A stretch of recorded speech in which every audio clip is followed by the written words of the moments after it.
Victor grumbled as he looked at the latest news about a sex scandal involving a high-ranking army general and one of his assistants, a married woman with 2 small children. The next story showed the now disgraced general telling reporters that it was a morally wrong decision on his part. He looked sullen and appeared significantly thinner than in some previously shown photos of him with his assistant, who was now also known to be his mistress. "It's funny how they all change hands and say some apologies after they've been caught," he told his wife of more than 30 years. He looked at Vanessa as he said this. They were in their living room, catching up on the news after dinner, as had been their habit for years. It was something they did together to spend some quiet time together, especially during the years when their children were growing up, and free time or us time was a very valuable resource. Now both of their children, James and Karen, were adults and had families of their own. James was 30 and an electrical engineer. He married his childhood sweetheart several years ago, and they had a 3-year-old daughter. Karen, who was 28, was the youngest and married a guy she met in her office. They had a 2-year-old son. Victor himself was 59 years old, and Vanessa was a couple of years younger than him. She has always been and remains a fitness freak, and that shows in her well-toned 5'8" body with big, juicy breasts and an ass that still turns heads. Of course, the effects of gravity and age were noticeable, but only barely noticeable. Her brown hair had just the right shade of white streaks that went well with her green eyes and cheerful face. And as far as Victor was concerned, his wife was one hot mommy and grandma. One look at his wife sitting next to him was enough to make something stir in his groin. He may have been almost 60, but regular long walks with Vanessa and power yoga classes helped keep his tool in good shape and performance. Some of his colleagues were already suffering from high blood pressure, high blood sugar, and related problems. He got lucky.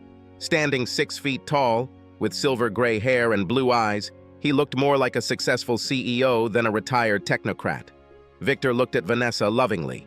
Her favorite series was about to start, and he moved closer to her and placed his right hand on her thigh. He knew her well. A little foreplay while watching her favorite TV series never failed to excite her. He might have a chance tonight. "I'm guessing, like any other 2 consenting adults, they never thought they'd ever get caught," she replied, tossing her hair and keeping her green eyes glued to the TV screen. Victor turned back to watch the news. A retired military veteran appeared on screen, telling the world how difficult these constant overseas assignments are. Men have been away from the family for months on end, and, well, men will be men.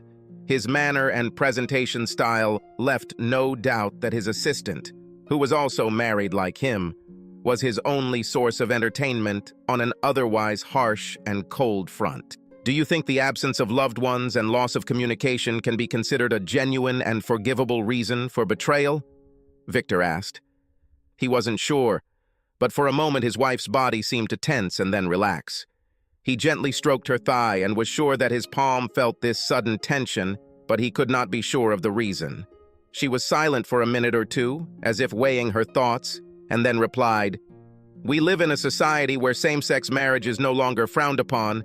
Couples live in open marriages. Cohabitation is not even worth discussing. In short, it's up to you people. It would be wrong for anyone else, including us, to express opinions on matters that are essentially personal." Victor digested his wife's answer. He seemed a little vague, answering without actually answering what he asked. By persons, did she mean only the man and woman involved in the affair, or perhaps also their relationship with their spouse or partner? Did she mean that cheating is acceptable if a couple is in an unhappy relationship with their partners and craves companionship with the opposite sex? Victor's mind had no time to process his wife's response as Vanessa at that moment changed her position and her legs opened attractively. Victor did not waste any time and moved his caressing hands closer to her panties. Vanessa's series was currently on TV, and she was completely engrossed in the unfolding plot. Victor began to kiss her juicy left breast through her light nightgown. Vanessa responded by pulling his face to her chest and running her fingers through his hair. This surprised him, as she usually only reached this level of excitement towards the end of her favorite series. Her hand went down into his boxers. They continued their caresses for a few more minutes until Vanessa breathed out her desire. "Let's have sex, Victor, right now," she whispered, breathing unevenly. Now Victor was completely surprised. This would be the first time they'd done it on the living room couch, even before the show had ended for the evening. But he wasn't complaining. By this point, the series was already forgotten. The next morning, Victor left early for the office of his former company. He stepped down as vice president several years ago. His company really didn't want him to leave. He had been with them for over 20 years, starting as a construction engineer and gradually rising through the ranks. But Victor was adamant. He discussed the issue with Vanessa before raising it with his company. With their children starting to work and start families, the two felt they needed more me time to meet their expanding families. Vanessa was also planning to resign in a couple of years. They finally agreed that he would continue to be associated with them as a consultant. The idea appealed to Victor as he could remain connected to the construction industry while his old company benefited from his extensive experience. According to the agreement, Victor visited the office 2 or 3 times a week, unless something important arose. This gave him enough free time to pursue his hobbies, namely golf. On the other hand, Vanessa held a senior position in the accounting department of a company that had a chain of retail stores throughout the state. She'd worked there for the last 10 years, ever since they moved from Dallas to Houston when he got promoted and had to move into the main office. In fact, the hard work she put in at her previous firm in Dallas and a glowing thank you note from her old boss, Harry Woolman, helped her land her new job. Harry knew the owners of the retail chain well, and when they decided to move to Houston, he contacted them and helped Vanessa get a job. Both were grateful to Harry for this. In Dallas, Vanessa got a job at Harry's company as soon as Karen was old enough to go to school and worked there from then until they moved to Houston, almost 14 years. The decision to move to Houston was not a big deal, since both of their children had graduated from high school and were off to college by then. Given her long association with his company, Harry made every effort to ensure that she got the job. There were times when Victor fondly recalled his years in Dallas. Both of their children were born and raised there, and sometimes he wanted them to settle there after they retired, but Vanessa wasn't interested. They were closer to their children and grandchildren in Houston, she reasoned, and that was more important than nostalgic memories of the past. It was better to live in the present than in the past, was her line of reasoning. Victor saw no reason to argue about this, and with the offer of counseling, it seemed like a perfectly acceptable choice. There were some more updates on the primetime news that evening about the fallen general and his mistress. Looking at the intense media coverage of the case, it seemed like it was the next best thing for the press after the sad and tragic events surrounding Lady Diana's death. According to the news anchor, the woman involved in the case told her friends that she regretted the harm her affair had caused her family and others. "You know," Victor said to his wife as she handed him his glass of wine. "She says she regrets the pain she caused her family, but she never mentioned that she regrets the affair. How can a woman, or for that matter, a man, be so ambitious and completely focused on climbing the ladder? Career ladder? Has it never occurred to her that she is cheating and violating the trust placed in her by her husband? How can you be so sure that this affair was all about ambition and glamour?" Vanessa replied softly, sipping her wine. Victor was stunned by the answer. He looked sharply at his wife, who continued to stare at the TV screen. This woman is not a 20-year-old naive girl at all, but a fully mature woman of 40. Do you mean that she consciously and deliberately decided to leave her marriage? You say that she developed feelings that should have been intended for her husband and rushed into a passionate affair, ignoring even her children and the consequences this could have on their future upbringing, Victor asked incredulously. By this time, a news channel had shown some old footage of a woman doing push-ups with the person who was interviewing her. This was filmed at a time when the mistress released a book she wrote about her lover. It was a biography of a general. Of course, At that time, the world did not know that the general and the writer also slept together when they were not discussing the book. Victor, women and men think differently. Try to understand what I'm trying to say. If you ask women about their most cherished moment, most of them will tell you about a picnic or coffee in a bistro one rainy afternoon, but a guy will probably remember the different positions they had sex in after returning home from the bistro.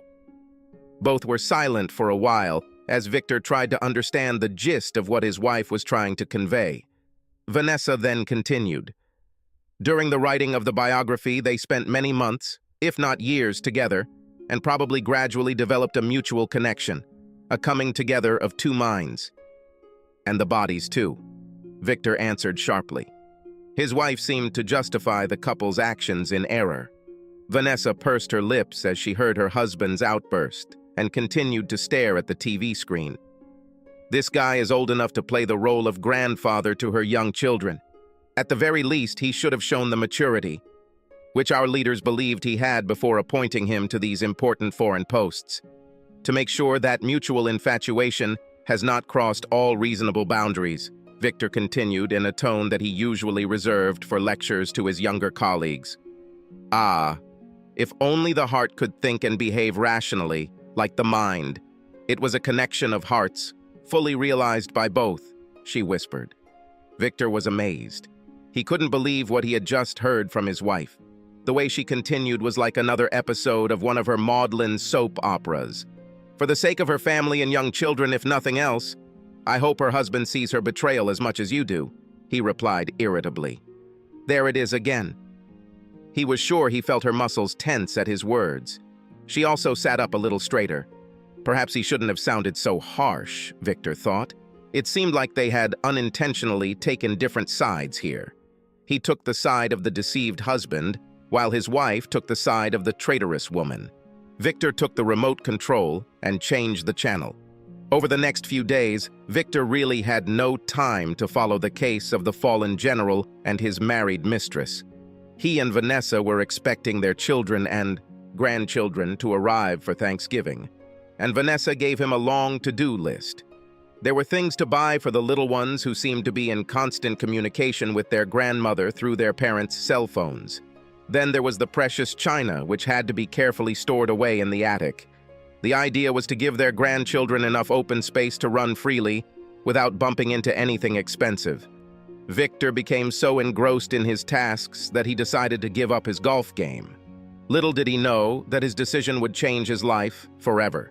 He spent the day wrapping items from an expensive lunch set in soft fabrics and old newspapers, then placing them in cardboard boxes, which were then hauled up into the attic.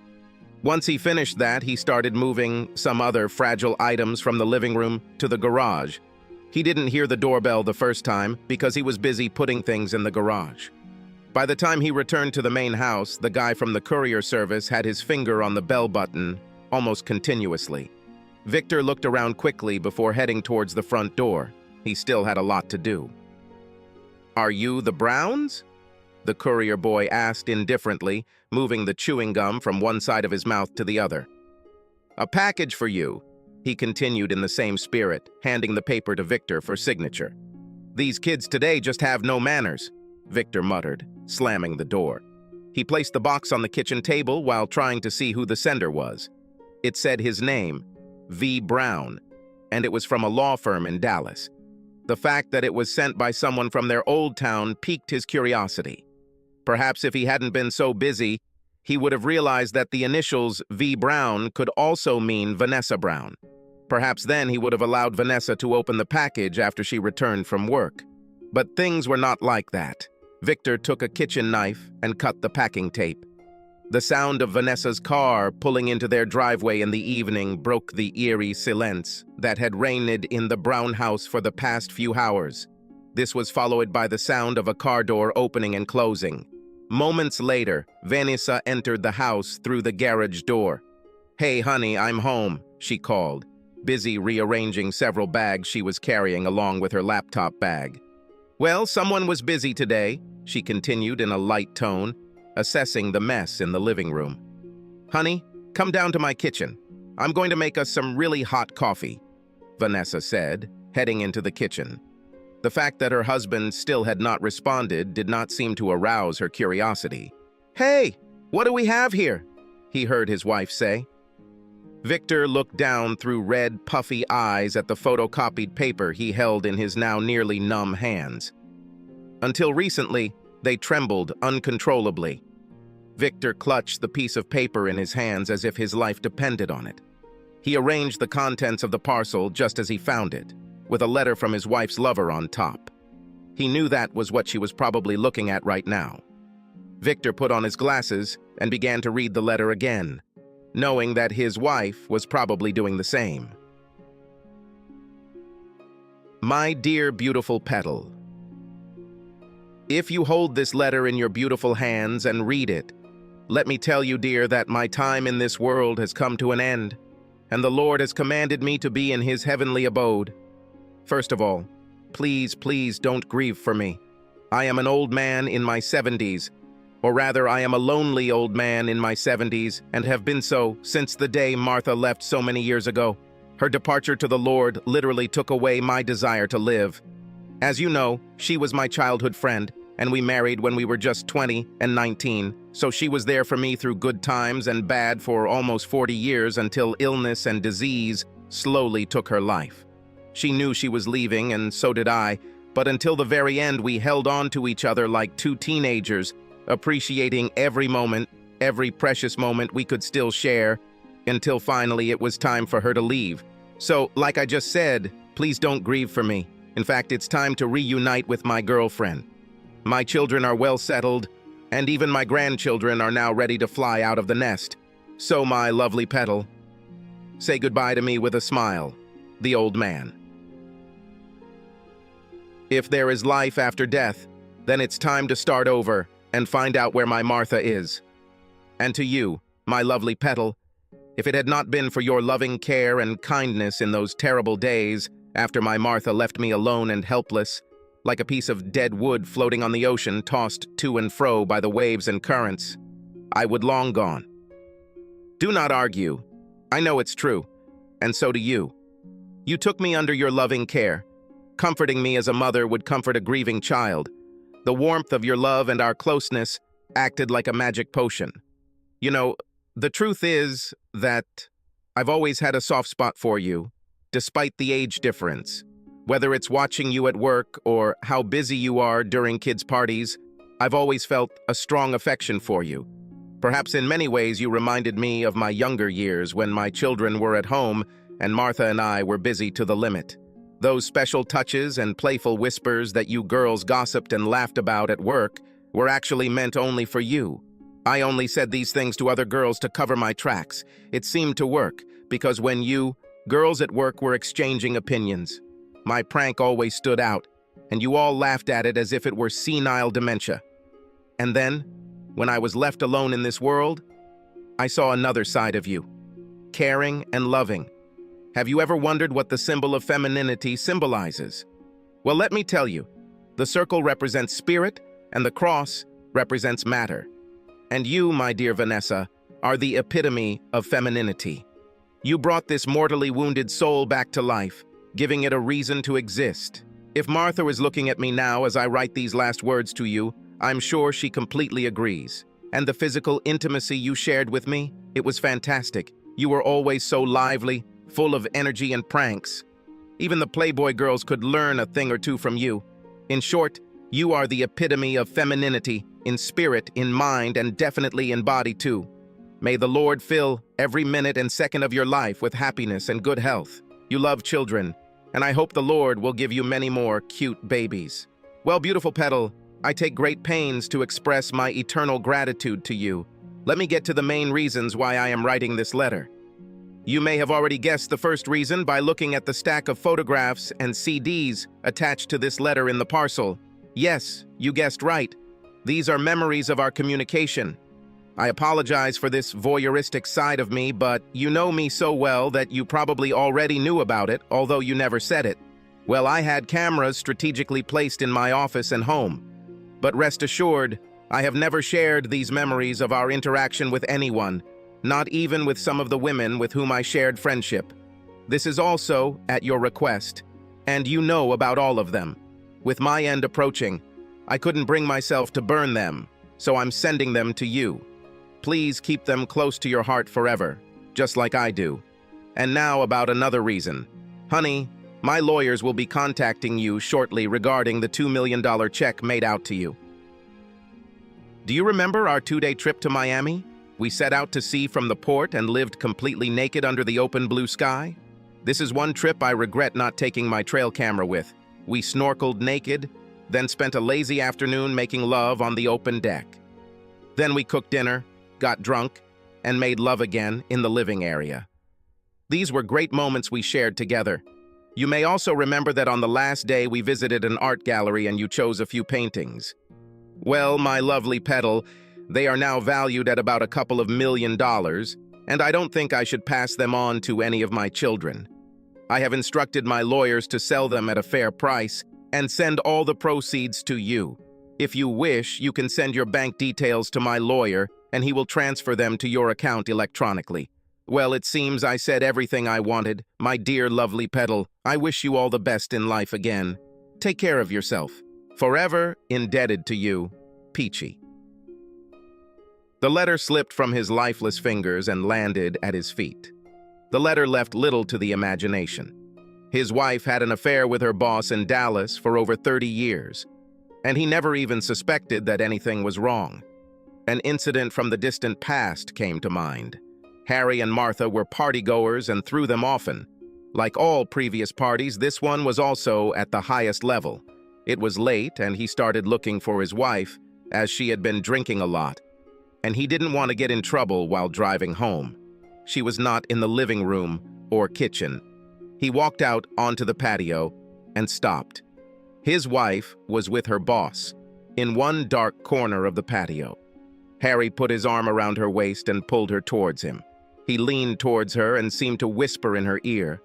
Vanessa, as far as he could tell, didn't mind the intimacy and was smiling.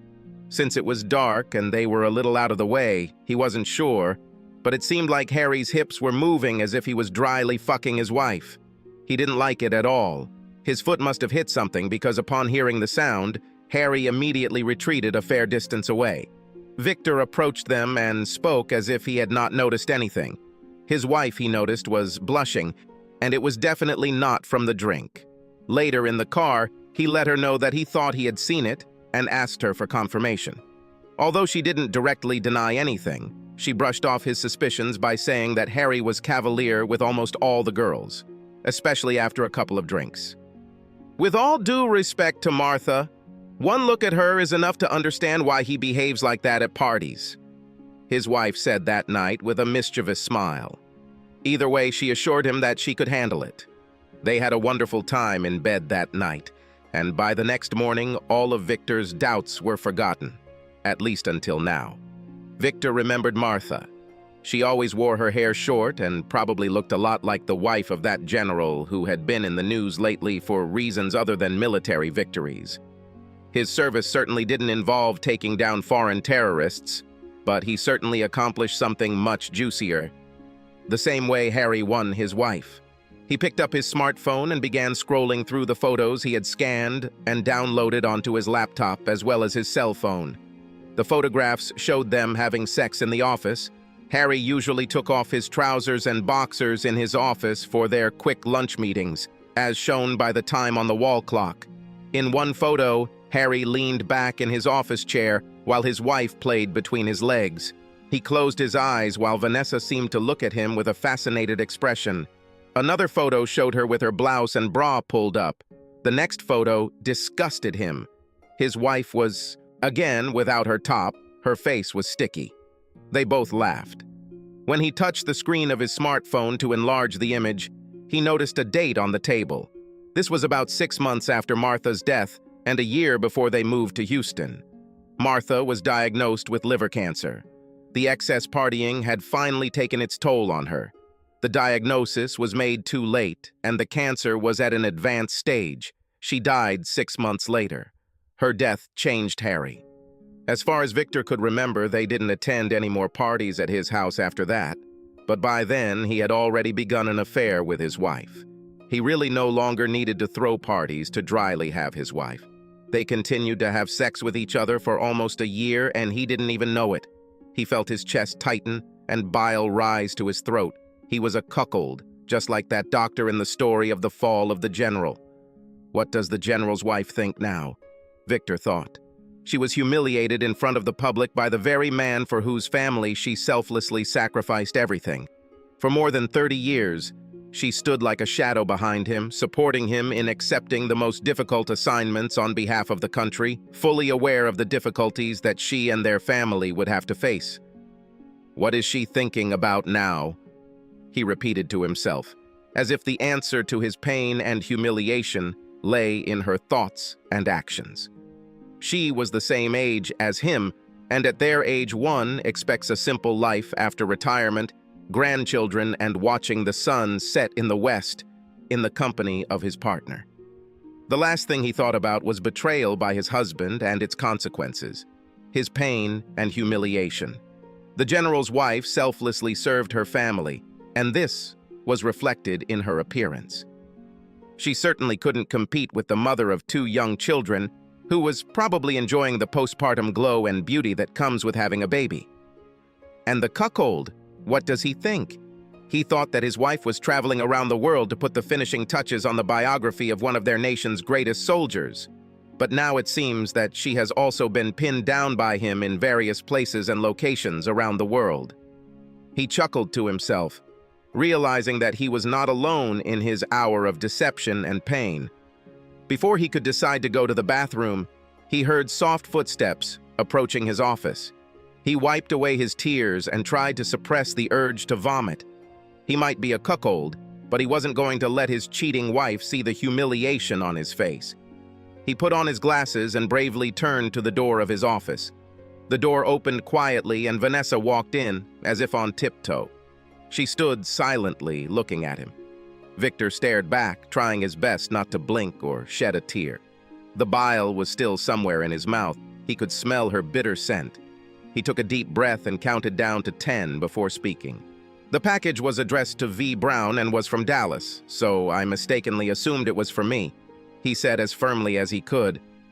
She cried. Her makeup was completely ruined by the tears that ran down her face, and her neatly styled hair looked disheveled, as if she had just gotten out of bed and walked straight into the office. She nodded her head and sat down on the only other chair in the office, located opposite him and a little further away. He continued to look at his wife. In turn, she would occasionally glance at him and then stare back at the wall behind his shoulder, as if it contained some vital hidden hieroglyphs that could help them overcome their current crisis. What should you tell your wife of over 30 years? What should a mature man of almost 60 say to his cheating wife? Together they saw life, all its surprises and all its ups and downs. He was old and would not live forever. Such is the course of nature. The next generation, their grandchildren, have already arrived in this world to continue their lineage after they become just memories. So what should a grandmother tell her grandchildren? How should he make excuses for the insult and humiliation that were heaped upon him? Why did she kill him without killing him? Why? Victor,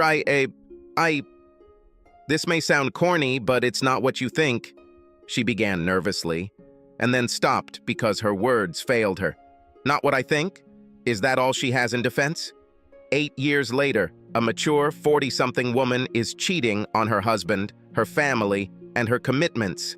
And now she says it's not what I think it is in her defense. For almost a year. This was not a casual one-night stand. It lasted for many months. In one of the scenes on the CD, his wife was dressed as a Playboy bunny with a tight corset and only a bright red thong covering her womanhood. As the CD played, he saw Harry having sex with her. He watched them copulate for several minutes before turning away in shame and humiliation. But Harry was still in business. The old man had stamina, that's for sure.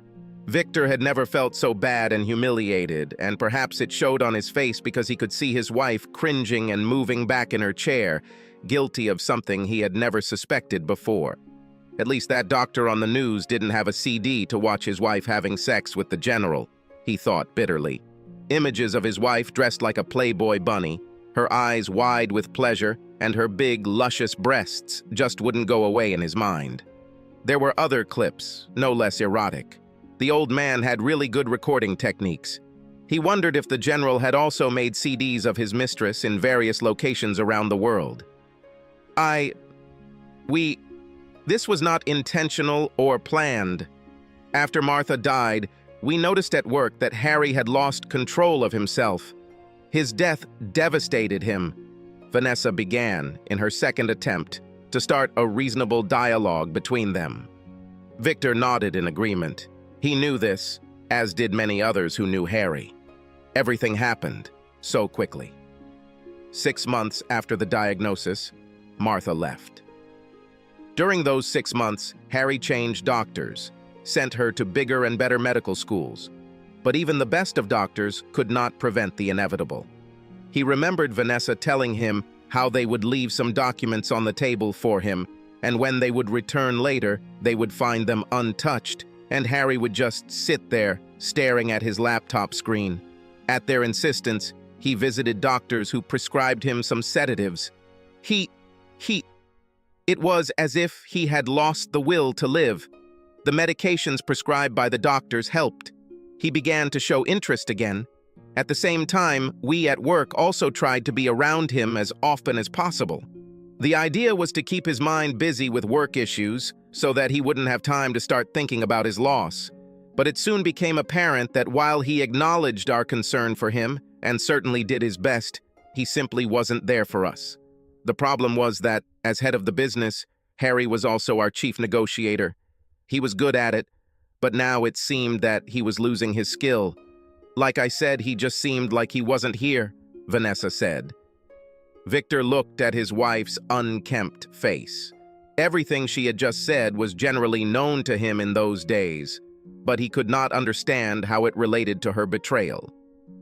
That's when some of the senior members of the company had a small meeting with Harry. It was decided that he would have an assistant from the company for these important meetings with clients, Vanessa said. She paused to see how her husband was taking it all. Victor looked at her questioningly. He wondered where this was all going. "I've been assigned as Harry's assistant," Vanessa continued. When she said these lines, Vanessa looked at her husband with a look, what? Protective, but at the same time, defiant. Victor leaned forward, his interest piqued. "I made it my mission to make sure Harry had all the information he needed from all departments for any upcoming meeting. This required a lot of communication with department heads and their staff. It also required me to develop some understanding of the work being done across all departments." By this time, Harry started to become more and more involved. This was a good sign for us. He then taught me the functioning of some departments and the basic but necessary parameters that I had to ask about and provide. Things started to come together and the business began to improve. We worked as a team. I started accompanying him to all his client meetings, even business trips, she continued, looking at her husband warily when she mentioned business trips. By this point, Victor began to understand some things, but did not interrupt his wife, preferring to let her tell her side of the story. Eventually, I almost completely took over as his de facto chief advisor. Business began to improve, and we were able to stop the decline in sales. In fact, I felt it was my duty to make sure that he did not miss his medications. His complete dependence on me was obvious for everyone, and it made me proud that I was able to pull the company back from the brink. Vanessa continued with barely concealed pride on her face, her eyes having a distant look as she recalled past events. Victor continued to watch his wife, but with a more intense gaze. The bile once again threatened to ruin the calm look on his face, and the intense tightening returned to his chest. His analytical technocratic mind had already understood a lot and was far ahead of the unfolding plot between flashes of tears and sobs. "So you became his concubine," he protested loudly, recalling one of the terms the press generously used to describe the fallen mistress of a married general. Vanessa recoiled as if she had been hit hard. Her face turned scarlet from the insult and anger flared from her wide eyes. "Don't you dare call me that!" she said angrily. She wrapped her arms around her chest and breathed heavily. Victor looked at her with interest. He began to wonder how his wife saw herself and the selfless service she had provided. Names? Of course not. How could you think of that? In Roman times, a concubine enjoyed almost the same rights as a wife. In fact, the word concubine was even engraved on tombstones. Of course, a man was considered dishonest if a concubine entered into a relationship with another man, Victor retorted. He seemed to enjoy the discomfort his wife was experiencing. Even the bile seemed to no longer threaten him so much. The silent confrontation between them continued until she finally said, "I was not a concubine." "Continue," Victor replied wearily. "As I said, Harry became almost completely dependent on me. From the moment he came into the office until the moment he left, he was with me. It also helped improve my negotiation skills by watching Harry, and also through the advice that he gave me from time to time." Vanessa fell silent, as if collecting her thoughts. The real story begins now, Victor thought gloomily. But he was still a lost soul. Sometimes when we were having dinner at a hotel restaurant during our business trips with clients, he would look at the couples at the next tables with a nostalgic but sad look.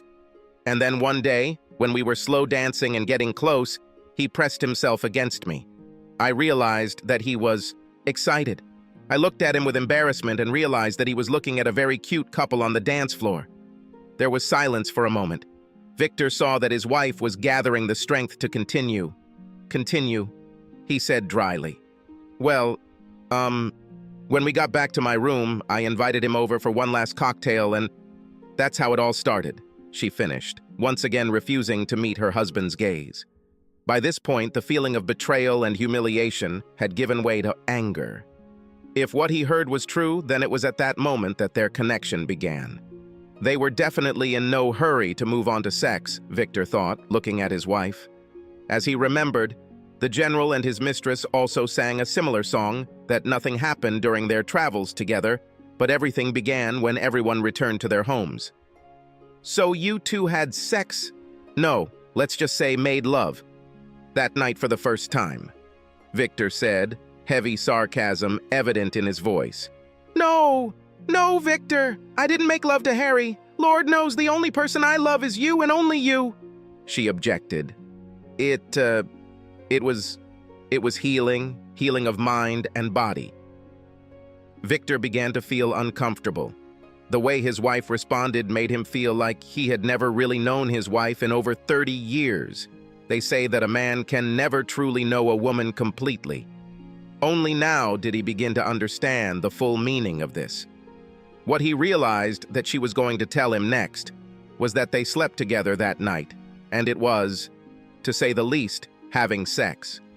And considering that it went on for almost a year, it was more like making love because there were feelings involved. But his wife, who was the head of the accounting department of a large division and had more than 50 years of world experience, seemed to be in denial about all this. What were they doing in the hotel room? Have you played Pinky Pinky? After a couple of cocktails and talking about everything under the sun, but nothing in particular, I leaned over and kissed him on the lips. He seemed surprised at first, but then kissed him back.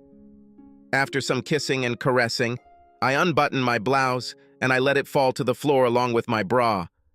I told him that Mommy wants him to drink her milk tonight. "What are you talking about?" cried Victor. "Please, Victor, I'm trying to be as honest with you as possible," Vanessa whispered. Fresh tears had already begun to make their way down her pale face. Harry was all over me. He pressed me and started playing with my breasts, caressing them, kissing them, and all the time praising my beauty. It was funny to hear him sing my praises, and he turned me on too. Then he reached for my skirt and I stopped his hand. Instead, I unbuttoned his pants and satisfied him. That's it, finally. His wife finally told him how their affair began. Did the general's affair begin just as innocently? The two were discussing a draft of his biography, and one day they just put the book aside and started having sex with each other. He wondered what story her husband was telling now. Now that the cards are on the table, it seems that the family she rejected for the general's embrace and bed seems to be the only one who can offer her refuge and protection in these times of national, if not international, shame and humiliation. The next morning, Harry met me at breakfast. A completely new Harry, more like the old Harry. We didn't talk about our date the night before, but it weighed on me. Seeing the sparkle in his eyes and the smile on his face, I was convinced that I had made the right decision the day before. The right decision? Of course, you didn't think to discuss this with me before doing it. Or perhaps you assumed that I would fully support your method of bringing your boss back to life, Victor retorted bitterly.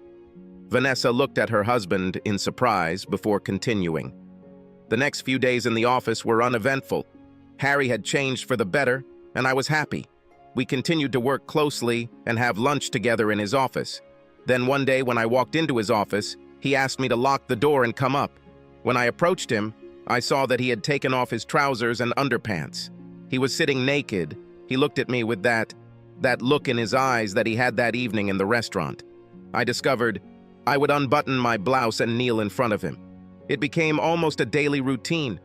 I just couldn't bring myself to refuse him. You couldn't refuse, repeated Victor incredulously. Victor, this man suffered a terrible tragedy, Vanessa retorted almost desperately. She is not my wife. This is not the woman I married, Victor repeated to himself. But the photos and CDs show you doing so much more than just pleasuring each other, Victor replied. Victor, I'm sorry for the pain and suffering that I put on you. Watching those clips must have been terrible. Oh God, if I only knew. Vanessa trailed off, grief and anguish written all over her face. Fresh tears made new paths down her cheeks as they flowed down. Vanessa lowered her head and continued to sob quietly. Victor looked at his sobbing wife. Her suffering seemed sincere. 30 years of marriage ensured that the spouses could read each other. But why? Why did she arrange this connection? Was he not good enough? Could he not satisfy her? So, just for the record, when did you two finally start cuckolding me in the fullest sense of the word? Victor asked her sharply. Vanessa flinched when she heard his words. She started to say something, then stopped. She then spoke again, keeping her eyes glued to the floor the entire time. Harry and I were spending our lunch breaks together almost every day by then. Since I had been chosen by the company to be Harry's assistant, no one saw anything wrong with it, so I spent time at lunch with him. And Harry? Well, let me say that by then he had returned to his old style of communicating with people. Gone was the picture of Harry walking with his shoulders slumped and heading straight to his office, not noticing anyone. Victor couldn't help but notice the pride in her tone as she said those words. We were at one of those client meetings out of town. Harry was at his best and the meeting went well. That evening we decided to have a little party just for us. Needless to say, we drank and danced a lot and, to make a long story short, had a good time. Harry seemed to be himself and didn't miss a chance to cuddle around on the dance floor. Then he leaned over to me and whispered that we should go up to my room for one last cocktail. Well, I realized what he really meant, and, well, we already did this regularly, so I agreed. We left the restaurant and headed to the elevators. Once we were in my room, I went to the bathroom. When I returned, I saw that Harry had completely undressed and was lying on the bed. I joined him, Vanessa whispered again. She definitely joined him, thought Victor. The bile once again threatened to destroy the facade of calm he had so desperately clung to. Some of the images he had seen in the clips flashed through his mind. Victor watched with tears in his eyes as his wife had wild sex with her lover. Victor, with disgust, watched these clips. Vanessa's eyes opened wide as she covered her mouth with her hand, a look of shock and shame on her face. Sorry, Victor. I feel sorry for you. Tell me, Vanessa, as far as I remember those past years, you really didn't travel that much, but yet, judging by the CD recording, it seems like you two just couldn't keep their hands off each other. So all the cuckolding took place at his house as shown on the CDs? His wife flinched when he said the C word. At least she still had a lot of decency left in her, Victor thought. She spoke again, her face turned to the side, her eyes refusing to meet his. We had his place all to ourselves. His son served in the army and was overseas, and his daughter moved to New York. Harry left the office early and no one really minded.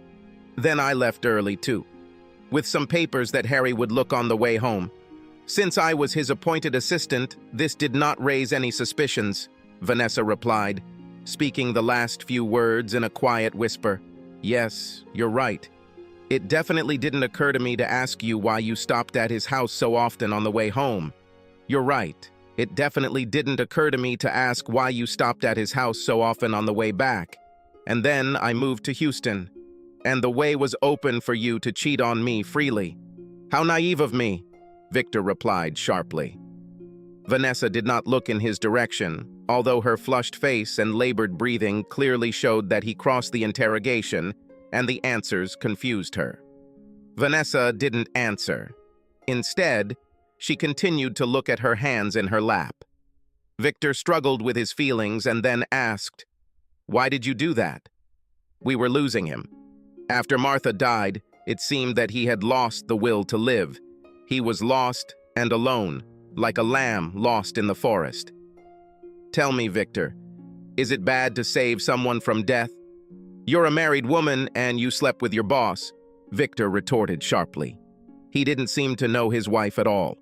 "Victor, suppose you and that big-breasted Anderson woman who lives down the street got lost in a snowstorm and ended up in an old wooden cabin, and to keep warm, you hugged each other and maybe... If we had sex, would that mean you cheated on me?" "What a strange argument, Vanessa," Victor exclaimed loudly. It seemed that they were tuned to completely different waves, and what one thought and said, the other could not catch. "What I want to say is that I loved you and only you, Victor, and what happened between me and Harry was exactly as you saw it. Just sex. Sex for the sake of getting back the person we all knew from the world of the living dead. I don't care whether your lover lives or dies. I should have these feelings and emotions, and only I. If sex is some kind of medical therapy, as you imagine it, then all the nurses in all the damn hospitals should be doing this with enthusiasm," Victor shouted in rage. With that final outburst, Victor left the room. He gathered his things for the night from the bedroom and made himself comfortable in the guest room. That night, he couldn't sleep. His confrontation with his wife over her affair led to some startling information, a new insight into his wife's personality that left him feeling uneasy. Throughout their confrontation, she maintained that it was not an affair, but rather some form of therapy, and that he was and always would be her true love. What nonsense was that?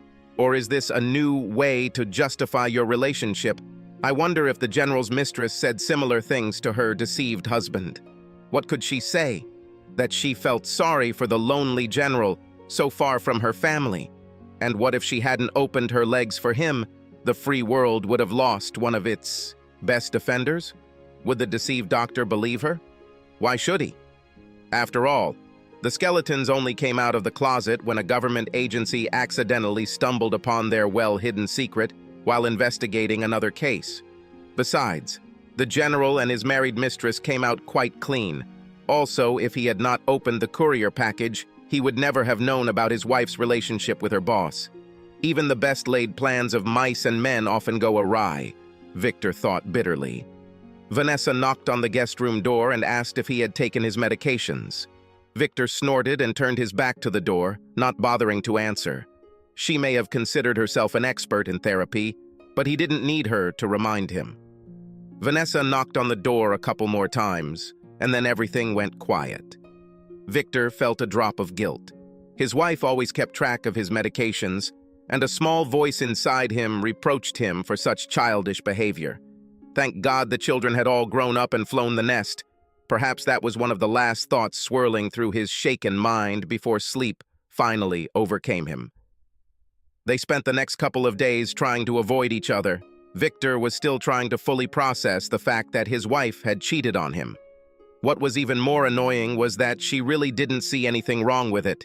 It seemed like she had done what she thought was necessary and that was it. And they had to move on with their lives. Thanksgiving was close. and soon their children and grandchildren would be here, and there was still a lot of preparation. There was, as it were, an unspoken truce agreement between them until the children went home. Victor went about his daily business, trying to talk to his wife as little as possible. Vanessa seemed to understand her husband's desire to maintain distance and silence, but her eyes often became red and swollen, and her face took on a constantly sick hue. Often he caught her looking at him, and yes, they no longer watched the evening news after dinner. This may have been the first direct victim of her long-term affair.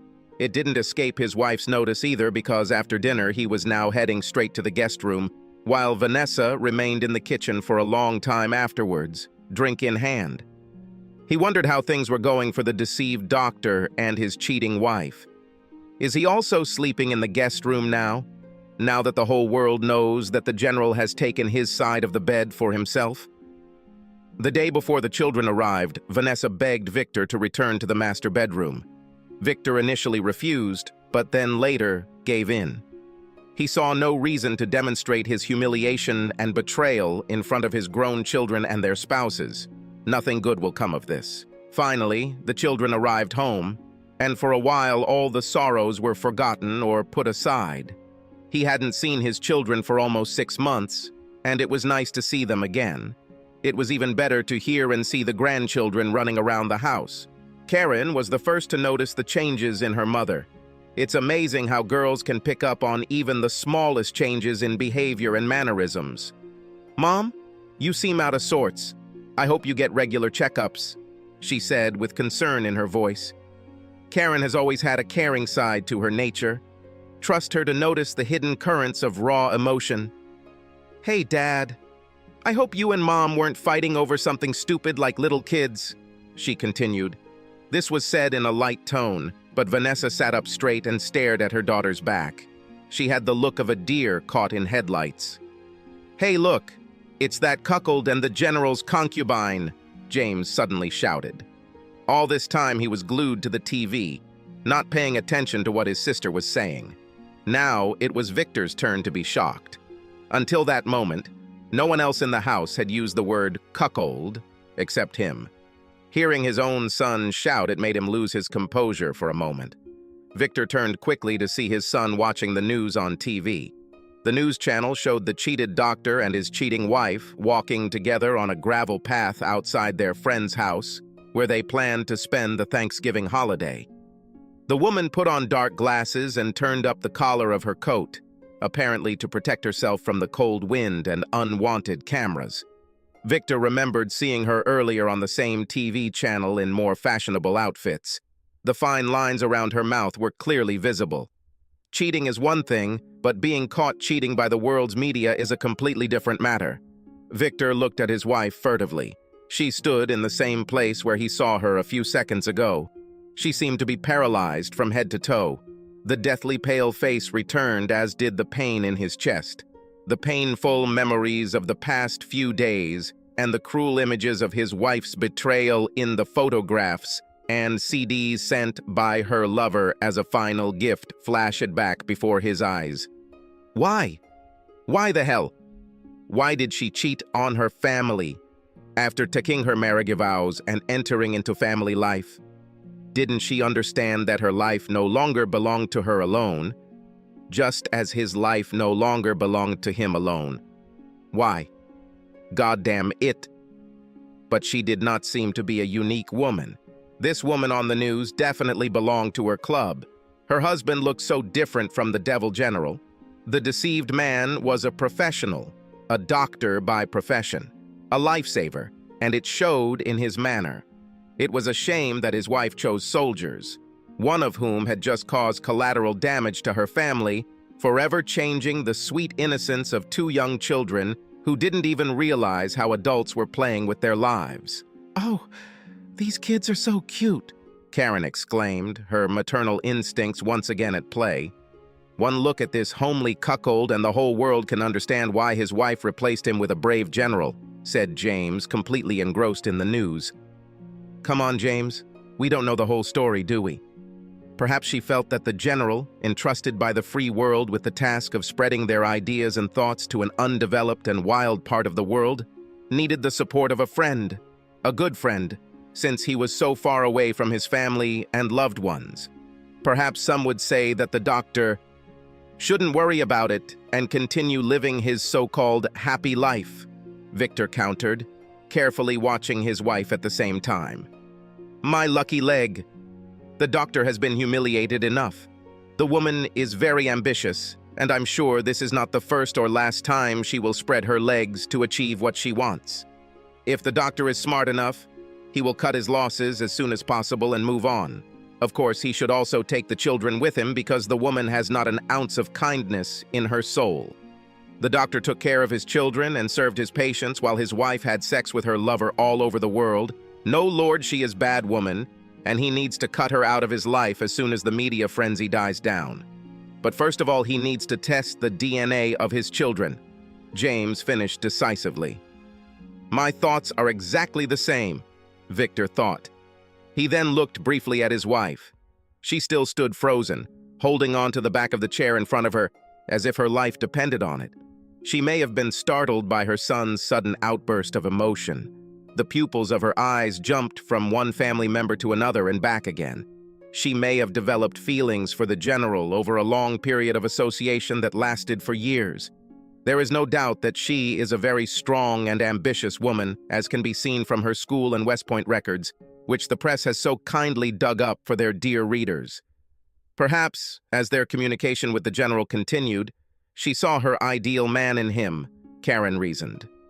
She seemed to be in the same position as her mother, Victor thought. Do all women think the same? No way, Karen, said Janet, Victor's sister-in-law, who had just joined them after checking on the kids. She is obligated in a relationship called marriage and has a family of her own. Even if she had developed some feelings for another man, she should not have crossed that invisible line. She selfishly violated the trust and faith placed in her by her family. In that sense, she has, in a way, already left them and moved on in her personal life, where there is little room for her family, and certainly nothing for the father of her children. The family needs to move on too, Janet continued. Wow, thought Victor. At least one woman in his house had a different opinion. His son was the lucky one. He had a good life partner in Janet. His daughter-in-law was a smart woman. Opinion was now split 2-1. Victor turned to his wife. So, darling, what do you say to that? Was it a love story that should have been brought to life, as Karen thinks, or should it have remained just a love story, as Janet thinks? All eyes in the room turned to her. She stood there with her eyes wide open, her lips trembling, and her mouth forming a small O. She basically looked like a cornered animal, with a gun pointed right between her eyes. Just leave them alone! She suddenly screamed, causing everyone present to flinch in surprise. Tears were already streaming down her cheeks, ruining her makeup irrevocably. Why the hell do you care what they do or don't do?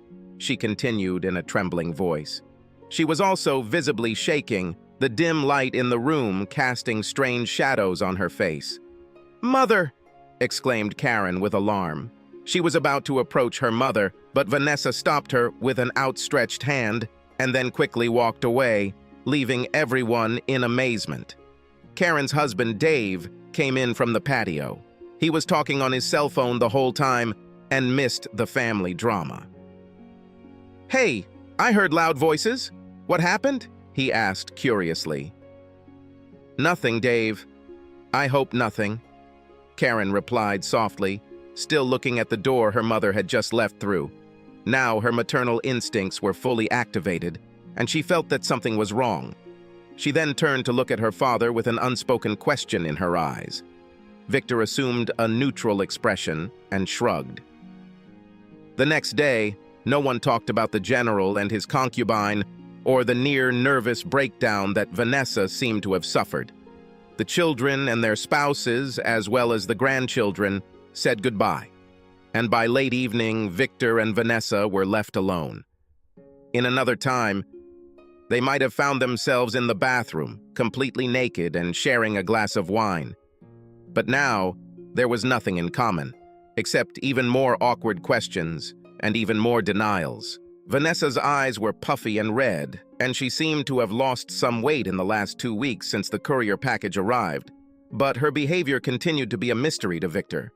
Without much on his mind, Victor pulled out a bottle of his favorite whiskey and poured himself a large drink. By late evening, the bottle lay next to him on the sofa, almost empty. He sat staring through his alcoholic intoxication at the TV screen. Vanessa was also in the room and looked at him with disapproval, but wisely remained silent. Victor didn't care whether she approved of his drinking or not. After all, she didn't ask his opinion before spreading her legs for her boss. The news showed photographs of the general's mistress taken in some remote, undeveloped Asian country. She pulled a scarf over her head to cover her hair as she stood among a group of smiling local children. Victor thought it was funny. Why did she cover her head with a scarf? He muttered through his drunkenness. According to the norms of the society of that country, a woman should keep her head covered. So that's what she does, Vanessa replied, glad that her husband at least addressed her directly. And why did she sleep with the general there? Is this also some kind of social norm for that country? Victor continued in a state of intoxication.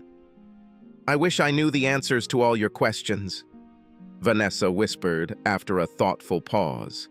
And tell me what social norm of our great country allowed you to share a body with your boss to bring him back from the world of the living dead? Victor asked loudly in his drunken state, the pain of betrayal ringing in his voice. Vanessa stared at her husband with wide eyes. Tears had already begun to fall from her eyes, red from crying. Victor, I'm sorry for the pain and suffering that I caused you. If I could go back in time and fix everything, I would do it. But Victor, we need to move forward, and I know that we can do it. By this point, Vanessa was sitting on her knees in front of him, resting her hands on his hips. Moving forward? Us? What do we have ahead of us that makes you sound so optimistic? Victor growled. Darling, we have spent our whole lives together. We have 2 beautiful children who are proof of our mutual love, and also our grandchildren. It is like a seedling that we have tended, watered it, fed it with fertilizers, and watched it grow. Now this tree has grown tall and strong and bears fruit, the fruits of our labor. Just think about all that lies ahead. In a sense, our life is just beginning. Some of my actions in the past seem to have hurt you greatly. Well, Victor, let's say I fell into bad company and became addicted to prohibited drugs, substances. Wouldn't you then try to hold me back and move forward in life? Victor's brain, soaked in alcohol, tried to find an answer. If his wife became a drug addict, what would he do? Would you yell at her? Would you scold her? Or would he try to help her get rid of her addiction and return to a normal life? So is she addicted to sex? Did she want something new? Is this what she was implying? So you admit that you are a horny nymphomaniac. How many men have you had in your life besides me and good old Harry? Victor, there were no other men in my life except you, Vanessa answered sharply. And I'm not a horny nymphomaniac. You know me well enough, and should have thought before throwing such cheap accusations at me, she continued with a hint of anger in her voice. That's the problem, Victor replied. The photos show you having sex with your boss. You yourself admit that you had an affair with your boss, and you continue to claim that there was no one in your life but me. Victor, I simply used my body to help a sick and mourning soul. I think I deserve a better judgment than the one you give. I need fresh air, Victor replied, irritated. He stood up and swayed towards the guest room, falling face down on the bed. The next morning, Victor woke up early with a pounding headache. The feeling of bloating in his stomach reminded him that he had barely eaten anything yesterday. He was surprised to see Vanessa sleeping in the chair next to his bed. Then the memories of yesterday's argument came back to him, and he felt sick. Yes, he really needed fresh air. In fact, he needed to be alone with his thoughts to try to figure out the best path forward.